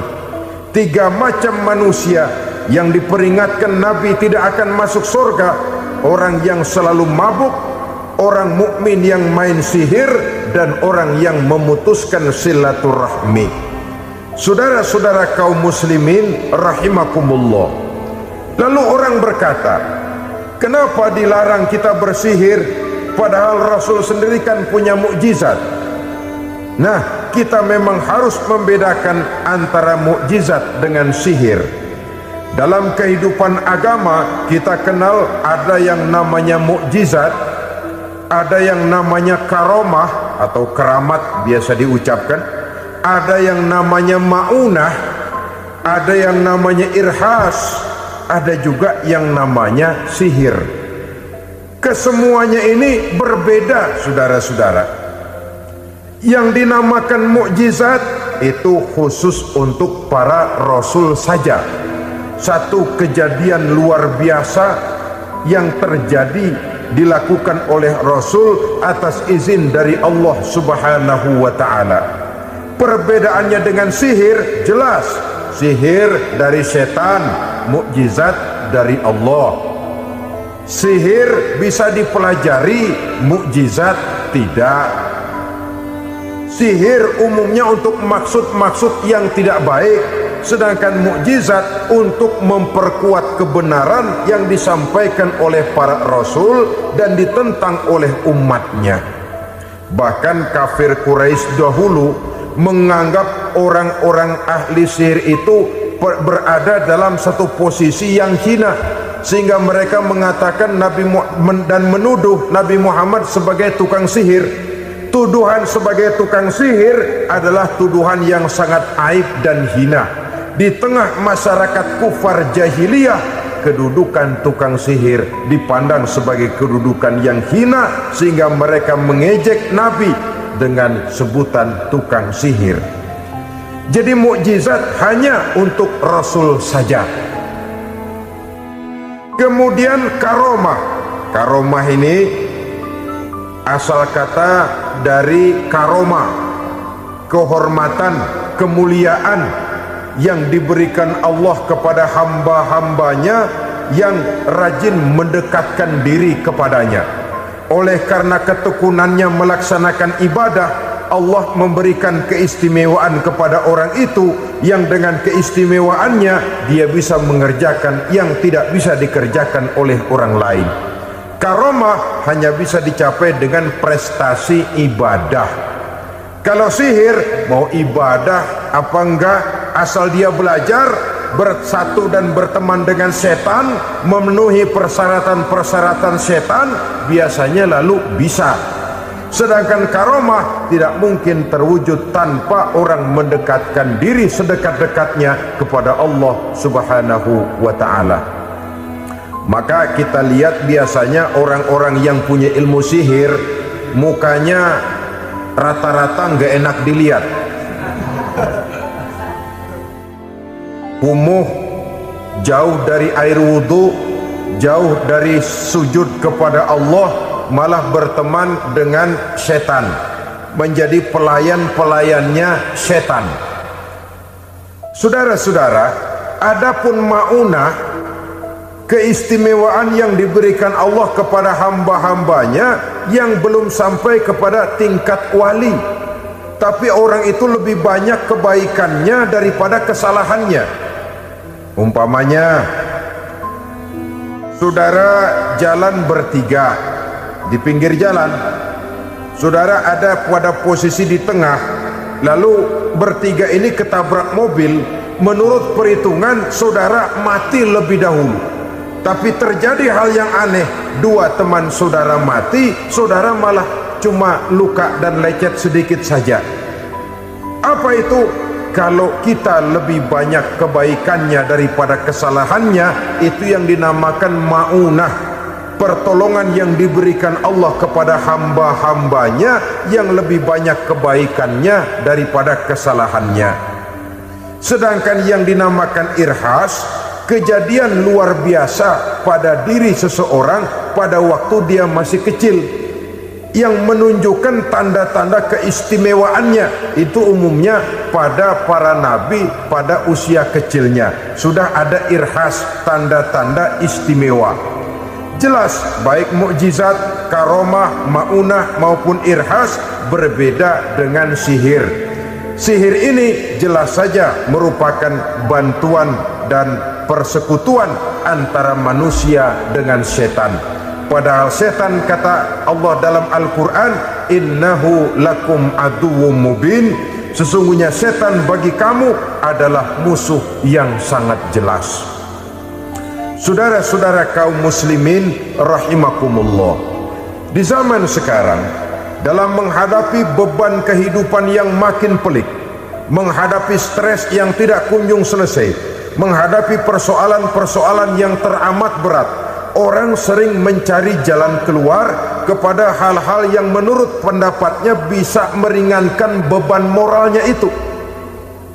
Pergilah dia mencari sesuatu yang dapat meringankan bebannya, dan tidak jarang yang jatuh ke pangkuan tukang-tukang tenung, ke pangkuan tukang-tukang sihir, yang mereka itu oleh Quran dijelaskan kadzabal munajjimun walau sodaku. Tukang-tukang tenung, tukang-tukang sihir, mereka itu bohong walaupun benar. Maksudnya bohong walaupun benar artinya kalau yang mereka kerjakan benar, itu sih kebenaran. Benar dengan kebenaran itu lain. Kebenaran, kebetulan bisa, tapi tidak untuk selalu. Apalagi kalau itu sudah membahayakan kehidupan orang lain. Jadi oleh karena itu Nabi berpesan, jauhilah daripada sihir. Kalau sudah jauhilah dari sihir, artinya ya jauhilah daripada mempelajarinya, jauhilah daripada bergaul dengan orang-orang yang ahli di bidang itu, karena dari pergaulan segalanya bisa menular. Baiklah saudara, ini yang kedua. Yang ketiga pesan Nabi, wa qatlan nafsil lati harramallahu illa bil haqq, membunuh orang lain dengan cara yang tidak benar, membunuh orang yang diharamkan oleh Allah Subhanahu wa ta'ala untuk melakukannya kecuali dengan alasan yang benar. Kita tahu Islam adalah agama damai. Sesuai dengan namanya, ia tidak dikembangkan dengan pedang dan kekerasan. Ia dikembangkan dengan keteladanan dan tuntunan moral. Oleh karena Islam bukan agama kekerasan, Islam pun tidak mementingkan dan mengajarkan kekerasan kecuali dengan alasan yang benar dan bisa dipertanggungjawabkan. Membunuh dengan sengaja, menghilangkan nyawa orang lain tanpa alasan yang bisa dibenarkan adalah merupakan dosa besar dan satu di antara 7 perkara yang bisa mendatangkan kerusakan dalam kehidupan dan yang hendaknya harus kita jauhi. Saudara-saudara kaum muslimin rahimakumullah, beberapa waktu yang lalu di sebuah kota kecil yang indah bernama New Auckland. Saudara tahu New Auckland? Itu dari Gunung Kidul masih ngidul lagi. Pernah diadakan satu seminar yang membicarakan bagaimana menyelamatkan masyarakat manusia dari bahaya Perang Dunia Ketiga. Diperkirakan kalau terjadi Perang Dunia Ketiga, manusia tidak akan tersisa. Sebab apa? Pada waktu itu cadangan nuklir yang dimiliki oleh bersama Amerika dan Rusia konon sudah sanggup memusnahkan 6 miliar manusia pada saat jumlah manusia baru 5 miliar. Jadi kelebihan nuklir dunia ini. Kalau terjadi Perang Dunia Ketiga, sulit manusia untuk tersisa. Maka dibahaslah di dalam seminar itu, wah, supaya tidak terjadi Perang Dunia Ketiga, maka perlombaan membuat senjata-senjata canggih, alat-alat pembunuh modern harus segera dibatasi. Dibahas, tidak mungkin kita membatasi perlombaan membuat senjata. Kenapa? Makin maju ilmu dan teknologi, makin canggih senjata yang ditemukan. Atom sudah meningkat menjadi nuklir, nuklir sudah meningkat menjadi neutron, dan kita tahu bom yang bernama neutron ini bom yang cukup membunuh tanpa perlu merusak. Artinya kalau dia diledakkan di kota kita ini, bangunan utuh, jembatan tidak ambruk, rumah-rumah tetap berdiri, tapi semua yang bernama hidup mati. Itu katanya lebih sopan dari bom atom. Sebab kalau si atom ini sudah membunuh, merusak pula. Neutron cukup membunuh saja tanpa perlu merusak. Jadi majunya senjata-senjata teknologi sebagai akibat yang logis dari kemajuan ilmu pengetahuan ini tidak bisa kita batasi. Dan memang sebenarnya yang bahaya bukan senjatanya, tapi manusia yang mengendalikan senjata itu. Mereka kembali kepada prinsip the man behind the gun. Bukan senjatanya yang bahaya, tapi manusia yang mengendalikan senjata itu yang bahaya. Walaupun senjatanya modern, katakanlah model M16 umpamanya, kalau yang mengendalikannya orang beriman, insya Allah aman. Tapi biar megang cuma senapan angin, kalau yang megang orang brutal, ngeri kita deket-deket. Apalagi kalau memang bukan ahlinya menggunakan senjata, bisa ngeker kaki kena jidat.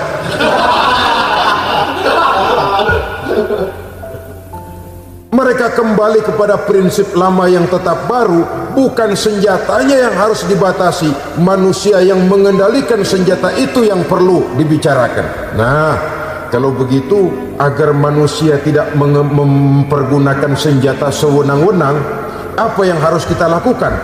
Ya, manusianya harus bermoral. Ya, tapi moral yang mana? Di dunia ini banyak ajaran tentang moral. Itu pun mudah saja. Di sini kan kita undang saja ahli dari berbagai agama untuk membicarakan konsep perdamaian menurut agamanya masing-masing. Baik, setuju itu, setuju. maka tampillah para ahli agama, mereka kembali kepada prinsip moral daripada konsep yang terkandung di dalam ajaran agama untuk menegakkan perdamaian. Mula-mula naiklah ahli dari agama Hindu, dibacakan konsep perdamaian menurut ajaran agama Hindu, bahwa untuk damai manusia harus meninggalkan nafsu keduniaannya, menempuh samsara dan sebagainya untuk mencapai nirwana, menjauhi kemegahan dan kemewahan dunia. Ini lalu dibahas, rasanya juga tidak mungkin ini. Kemudian dari agama Nasrani, bahwa untuk damai manusia harus menciptakan sifat kasih sayang. Kalau ditampar pipi kiri, berikan pipi yang kanan. Kalau diberikan selendang, berikan baju. Nanti orang kasihan, lalu dia tidak akan nampar lagi. Ketika ini dibahas, ternyata rasanya pun tidak mungkin bisa diterima. Karena apa? Di zaman sekarang orang ditampar pipi kiri, dikasih pipi kanan. Bukan kasihan, gemes. Damai belum tentu, bonyok udah jelas. Lalu ketika dibacakan konsep perdamaian menurut Quran, di mana disampaikan ayat wa jazaa'u sayyi'atin sayyi'atun misluha faman afa wa aslaha fa ajruhu 'ala Allah. Balasan terhadap satu kejahatan adalah kejahatan yang seimbang, tetapi barang siapa yang memberi maaf dan mencari jalan damai, itulah yang terbaik dan akan mendapat pahala dari Allah Subhanahu wa ta'ala. Kamu tidak salah ditampar pipi kirimu, tampar lagi pipi kirinya sekeras dia menampar pipi kirimu. Nanti orang tidak mau menampar kita karena dia tahu kalau dia tampar kita, dia akan menderita tamparan sekeras dia menampar kita. Akan terjadilah prinsip saling hormat menghormati, tidak saling ganggu, tidak saling usil, tidak saling jahil. Atas dasar ini perdamaian bisa ditegakkan. Mereka bisa menerima konsep ini, tapi kemudian seminar ditutup tanpa satu keputusan resmi. Kenapa? Terus terang mereka kagum dengan konsep Islam, tapi sentimen lama terhadap nilai-nilai Islam telah menutup mata mereka untuk menerima kebenaran dari ajaran Al-Quranul Karim. Saudara-saudara kaum muslimin rahimakumullah, kembali kita kepada persoalan pokok. Roh adalah dari Allah, dia akan kembali kepada Allah, milik mutlak dari Allah. Tidak pantas kita merampasnya dari orang lain. Tidak wajar kita menghilangkannya tanpa alasan yang dibenarkan oleh agama. Di zaman sekarang, akibat persaingan hidup yang makin tajam, lapangan kerja yang makin sulit, tensi ekonomi yang makin tinggi, atau karena nilai moral yang makin rendah, atau juga karena rapuhnya pegangan orang kepada agama, nyawa rasanya sudah sedemikian murahnya. Berbagai kasus membuat berdiri bulu roma kita. Ada mayit, ada manusia dipotong 6, dicincang macam kambing. Ada yang dipotong 5, ada yang dipotong 13, dikardusin, dibuang ke tempat sampah. Inna lillahi wa inna ilaihi raji'un. Gejala apa ini? Kanibalisme. Manusia sudah demikian sadisnya, manusia sudah sedemikian buasnya, sehingga sesama manusia diperlakukan seperti hewan. Padahal hewan sendiri belum pernah macan makan macan, bagaimanapun buasnya macan. Belum pernah serigala memakan serigala, bagaimanapun brutalnya serigala. Tetapi manusia makan manusia di zaman sekarang kadang jadi kenyataan dalam kehidupan kita. Kadang persoalannya remeh saja, soal uang 200 perak, pisau bicara, nyawa melayang. Soal rokok sebatang, celurit bicara, nyawa melayang. Soal-soal yang sama sekali tidak prinsip, begitu mudah kita menghilangkan nyawa orang lain. Padahal Nabi pernah memperingatkan, apabila dua orang muslim sudah berkelahi dan berbunuh-bunuhan, al-qatil wal maqtul finnar, yang membunuh dan yang terbunuh dua-duanya neraka. Sahabat heran, ya Rasul, Kalau yang terbunuh, kalau yang membunuh masuk neraka itu sih wajar, tapi yang terbunuh kenapa neraka juga? Beliau menjawab, dua-duanya sudah punya niat untuk saling membunuh. Niatnya itu yang diponten. Yang terbunuh cuman lagi apes aja, keduluan dia. Umpama tidak terbunuh, pasti dia yang akan membunuh. Oleh karenanya al-qatil wal maktul, yang membunuh dan yang dibunuh finnar, dua-duanya masuk ke dalam neraka. Islam menghormati kehidupan, tidak hanya terbatas kepada sesama muslim, orang-orang yang berlainan agama pun yang mau hidup berukun, damai, berdampingan dengan umat Islam, jiwa mereka, darah mereka dilindungi oleh nilai-nilai Islam yang disebut dengan kafir zimmi ini. Mengganggu mereka sama saja dengan mengganggu aku, kata Nabi. Jadi oleh karena itu, sayangilah sesama. Kehidupan adalah anugerah Allah, bukan wewenang kita untuk mencabutnya dari orang lain, bukan wewenang kita untuk merampas dan menghilangkannya dari orang lain. Apa yang tidak enak terjadi pada diri kita, begitu pula lah apabila terjadi pada diri orang lain. Sehingga Nabi mengatakan, la yu'minu ahadukum hatta yuhibba li akhihi ma yuhibbu li nafsihi. Belum dikatakan beriman seseorang kamu apabila dia belum mencintai saudaranya seperti ia mencintai dirinya sendiri. Apa yang enak dirasakan oleh orang lain, enak juga dirasakan oleh dia. Mengukur orang lain dengan diri sendiri. Kalau orang lain tanpa salah saya fitnah, kalau saya tanpa salah difitnah orang, enak apa enggak? Enggak, orang lain juga begitu. Kalau orang lain tanpa salah saya tempeleng kepalanya, enak apa tidak? Tidak. Orang lain juga begitu. Yang tidak enak terjadi pada diri kita, tentu tidak enak juga kalau terjadi pada orang lain. Mengukur orang lain dengan diri sendiri, sehingga tidak timbul sifat egois, tidak menari di atas bangkai orang lain, tidak mendirikan kebahagiaan di atas untayan air mata orang lain.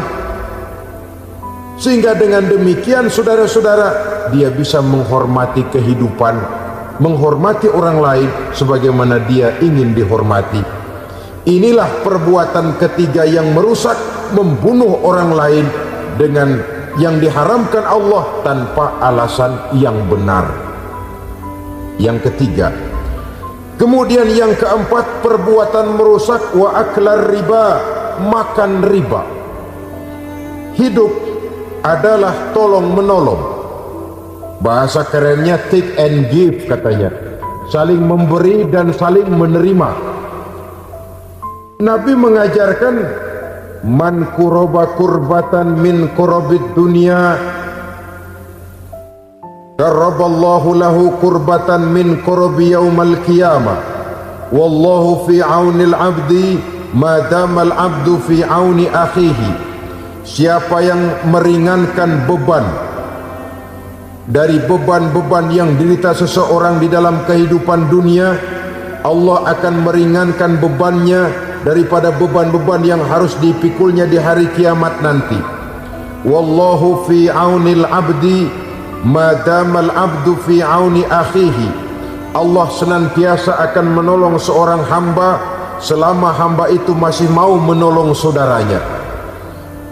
Allah selalu akan menolong seorang hamba selama hamba itu masih mau menolong saudaranya.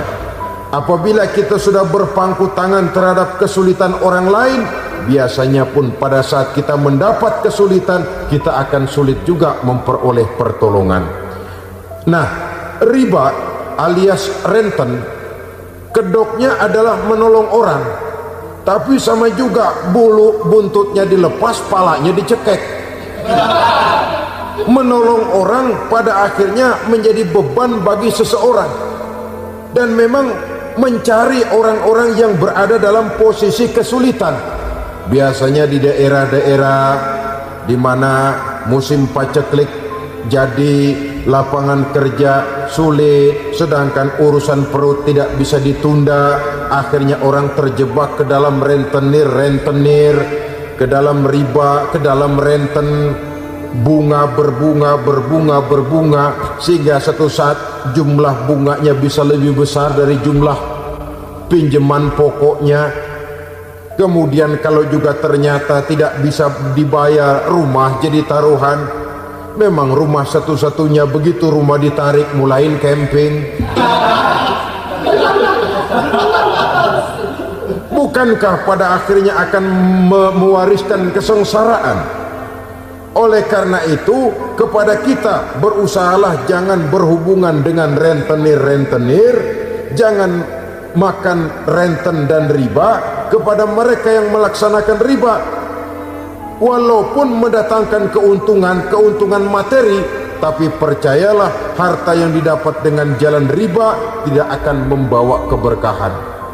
Manakala tidak membawa keberkahan, dia tidak akan mendatangkan ketenangan di dalam kehidupan kita. Oleh karenanya, memakan harta riba termasuk perbuatan yang merusak sendi-sendi kehidupan sosial, merusak kehidupan orang lain, merusak kehidupan masyarakat, tetangga, pergaulan dan sebagainya.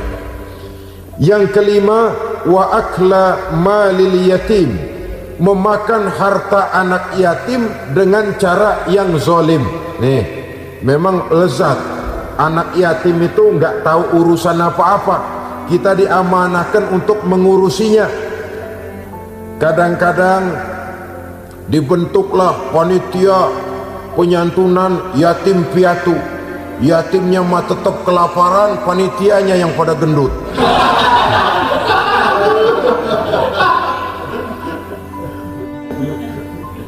Padahal memakan harta anak yatim termasuk perbuatan dosa besar, dan menjantuni yatim merupakan perbuatan mulia. Nabi mengatakan, ana wa kafilul yatim kahataini yaumal qiyamah, aku dan orang-orang yang menyantuni anak yatim seperti dua jari ini pada hari kiamat nanti. Dekat sekali. Jikalau ingin di hari akhir nanti dekat dengan Rasul, bersahabatlah dengan anak-anak yatim. Jadilah pengurus anak-anak yatim. Bangunlah panti-panti asuhan yatim. Pada saat bapak ibunya meninggal, kitalah yang menjadi orang tuanya. Bahkan sedemikian besar perhatian Islam terhadap anak-anak yatim ini, sehingga Quran memberikan peringatan, ara'aital ladzi yukadzibu biddin fadzalikal ladzi yad'ul yatim wa la yahuddu ala ta'amil miskin. Tahukah kamu siapa orang yang mendustakan agama, beragama tapi dianggap dusta, solatnya dusta, puasanya dusta karena agamanya sudah berdusta. Siapa mereka? Fazalikal ladzi yad'ul yatim, orang yang menyia-nyiakan anak yatim, wala yahuddu ala ta'amil miskin, dan tidak pernah memberi makan kepada orang-orang yang menderita kemiskinan. Menyia-nyiakan, meninggalkan anak yatim termasuk perbuatan yang divonis kita sebagai orang yang mendustakan agama. Saudara-saudara kaum muslimin rahimakumullah, maka sangat dicela mengeksploitir anak-anak yatim, menjadikan mereka sebagai kedok untuk mencari kekayaan pribadi. Tetapi jikalau ikhlas, ganjarannya sangat besar, nilai pahalanya sangat besar. Menyantuni yatim tidak hanya setahun sekali. Kalau Muharram pakai istilah lebaran yatim, dibentuklah panitia, diberilah beras, uang 45.000 rupiah, alhamdulillah. Tapi jangan lupa, si yatim tidak hidup cuma satu hari. Dia tidak hidup cuma di bulan Muharram saja, dia hidup 12 bulan dalam setahun. Sebagaimana anak-anak yang lain, dia juga berhak punya masa depan. Dia juga berhak menikmati bangku sekolah. Dia berhak mengenyam arti dan makna pendidikan. Dia berhak membekali diri dengan ilmu dan pengetahuan seperti halnya anak-anak yang lain. Maka kita yang diberikan keluasan oleh Allah, ingatlah itu, bersahabatlah dengan anak-anak yatim, santuni mereka. Perkara setahun sekali di bulan Muharram, alhamdulillah, itu bagus bin Thayyib alias baik. Tapi tentu dan tentu sekali lagi, si yatim tidak hanya hidup di bulan Muharram. Dia hidup 12 bulan dalam setahun, 24 jam di dalam sehari. Oleh karenanya, menyia-nyiakan mereka pada saat posisi kita memang mampu akan memojokkan kita dalam satu posisi di mana kita dianggap sebagai orang yang mendustakan agama, memakan harta anak yatim dengan cara yang zolim. Bapaknya udah meninggal, kebunnya lebar, anaknya dikelecehin. Nah, dah kamu gak usah pusing, nanti saya yang ngurus. Akhirnya bukan ngurus, nguras. Si yatim mungkin tidak tahu bahwa dia disia-siakan, haknya diambil, miliknya dizolimi. Tapi Allah yang akan membalasnya dengan seadil-adilnya. Maka makan harta anak yatim biasanya balasannya tokcer bin paten. Gak banyak selang tempo itu, gak percaya cobain dah. Nyobain aja kan gak bayar, umpama memakan harta anak yatim dengan cara yang zolim, ganjarannya biasanya kontan. Kenapa? Ratapan si miskin, untayan air matanya, jeritan kepedihan hatinya, membuka pintu langit, permohonannya diijabah, getaran hatinya didengarkan oleh Allah. Maka balasannya biasanya kontan, spontan, tidak menunggu waktu terlalu lama. Itu di dunia, belum lagi di akhirat nanti. Bukankah dalam riwayat Mi'raj diceritakan Nabi melihat di neraka itu orang perutnya sebesar rumah. La haula wala quwata. Itu perut kayak rumah, bagaimana jalannya tuh?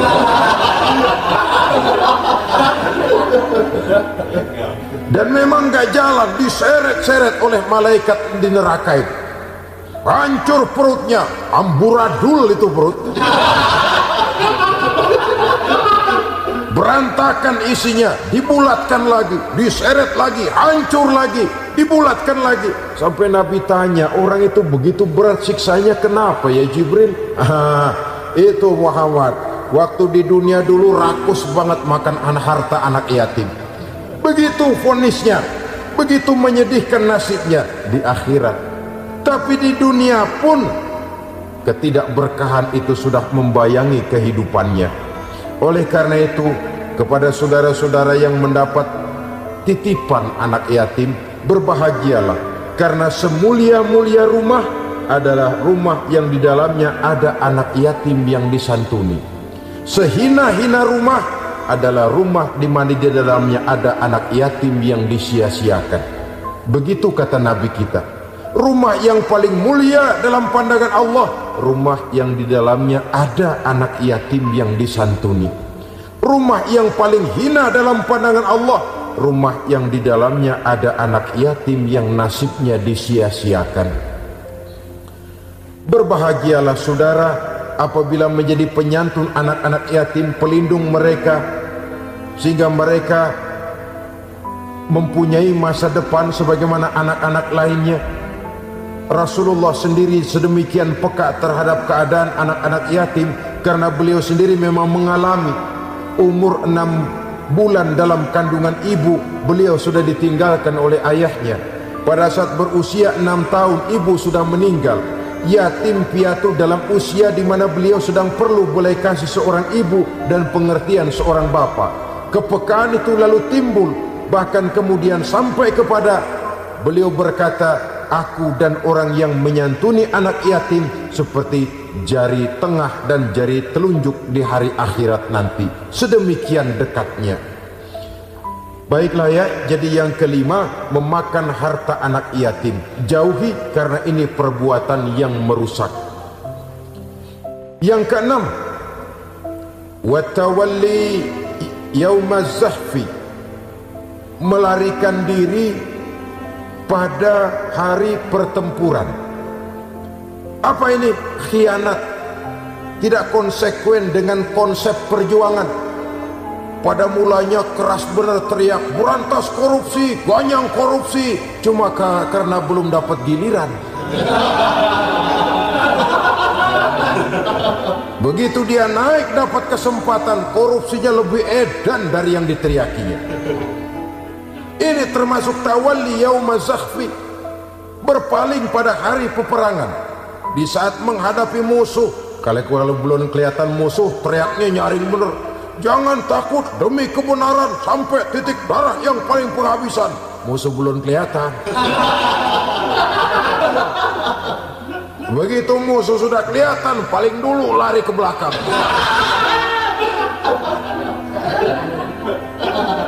Kalau diajak berjuang ada saja alasannya. Sehingga Quran memberikan peringatan kepada kita semua. Mengapa kamu ini berat? Kalau sudah diajak berjuang di jalan Allah, kakimu seperti terhunjam berakar di perut bumi. Berat untuk melangkah berjuang.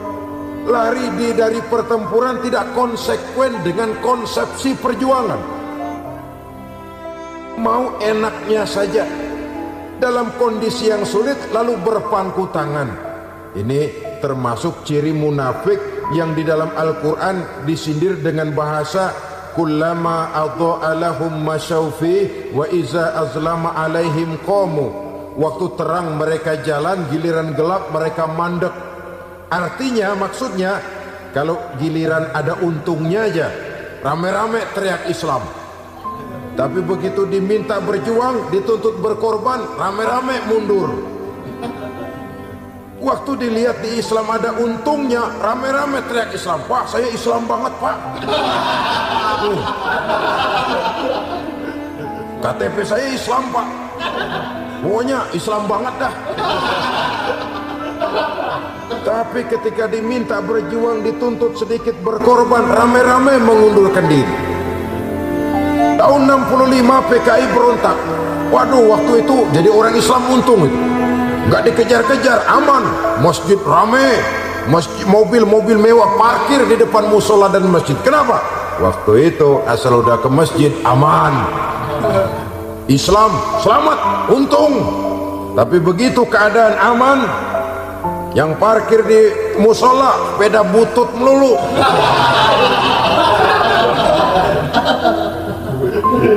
Waktu terang mereka jalan, waktu gelap mereka berhenti. Dikala di Islam ada untungnya, baru wah Islam bagus, Islam hebat. Tapi waktu dilihat ada kerugian, jangan bawa-bawa Islam dah. Jangan bicara soal Islam, ini kan bukan soal agama. Bukan soal agama. La haula wa la quwata illa billah. Beragama kita ambil talfik fid din, mengambil yang enteng-enteng saja dalam urusan beragama ini. Tidak konsekuen kita dengan Islam kita. Seolah kita mau memilih mana yang terasa cocok sama selera kita, kita teriak Islam.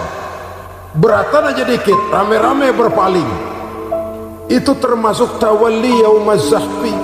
Para pengkhianat, mental-mental hipokrit yang tidak mau konsekuen menghadapi segala bahaya. Itu termasuk perbuatan yang merusak. Kenapa? Kalau cuma dia saja yang lari, mungkin tidak jadi soal. Tapi larinya ini akan mempengaruhi orang lain. Nah, pengaruhnya itu yang dicegah. Coba kalau satu sudah mulai lari, yang lain mulai ngelirik. Ketika yang dilirik kemudian tidak ada reaksi, dia akan ikut lari. Artinya apa?